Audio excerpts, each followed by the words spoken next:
Kilungu cha miongo kenda yuluwa yana chando la makwatikanite na wa TB nimakwatie uiiti kaunti ya Makwene vala Kilungu cha miongo thandatu kenda yuluwa yana cha uma TB ni aume waumbulwa ni ovisaa na ndakitali kuma ikundi ya AHF Samuel Kinyanjui nthini wa kyathi cha muthenya wa TB nthi yonthe kila kyatwaiiw'a kimanyisyoni kya KMTC musini wa wote munini wa gavana wa kaunti ya Makwene Lucy Mulili ayenda Enenthi kwiyumilia kwa wingi kukwata ithimo cia Uwau nikenda kukwata uiiti tene kale.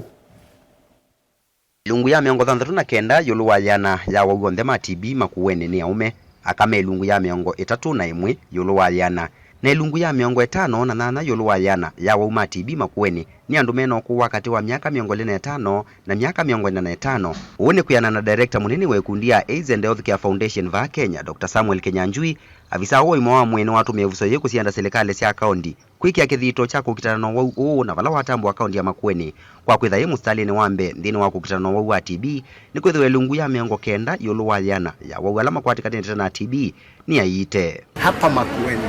Target ilikuwa ni kutafuta watu 1,350 lakini waliwahi kuweza kupata watu 2,090. Kwa hivyo kama watu 250 kuelekea 300 ambao wameambukizwa TB wako huku katika kaunti hii, na kama tunavyojua mtu huambukizwa kutokana na mtu mwingine. Kwa hivyo hawa ndio watu wanaendelea kuambukiza wengine. Tunaona kwamba watu zaidi ya 90% waliopatikana na ugonjwa huu wameweza kupata matibabu na kupona. Kwa hivyo shida kubwa si kupata matibabu. Shida kubwa ni kuwatafuta watu hawa. Na niseme hapa, ninaona wengi wetu hapa ni wanaume. Ugonjwa huu wa TB umetulemea sisi zaidi duniani na hasa hapa Makwene. Jambo nafurahi niko na Bwana Mlei hapa atatuelezea kwa nini jambo hili limeelekea kuwa hivi. Zaidi ya 69% ya wagonjwa waliopatikana na TB mwaka uliopita hapa Makwene walikuwa ni wanaume. Avisaa munene muvyane wa uiiti kaunti ya Makwene Steven Ndolo akiweta kanata serikali wa kaunti ni mavanie kwenda ya kuthukuma na makundi mawimo wamwe kwa ilanja uiiti na kukitana na mawau ma muthemba huu. Pahali tulisema one of the pillars ni kuchukua partners na kufanya resource mobilization pamoja, kwa sababu zile resources za county ziko limited. Na hapa leo tuko na partners wenye tumekuwa tukisaidiana na wao. Kuna AHF, kuna CF na kuna wengine wengi, na pia hapa tunafanya kitu kingine tunaita integration ya services.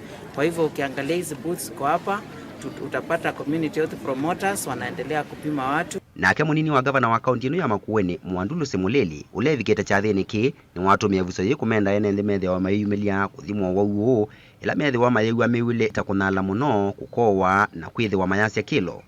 Wito wetu kama kaunti ni kuwaeleza watu ambao wamekuwa na shida na kifua waweze kujitokeza, waende pale hospitali watibiwe ama wafanyiwe ule uchunguzi, waweze kujua shida yao ni kitu gani. Kama ni TB tuko na matibabu, tuko na dawa ambazo ni za kutibu, na pia vile mmesikia pale awali tuko pia na dawa za kusaidia wale wanaishi na wale wako na huo ugonjwa.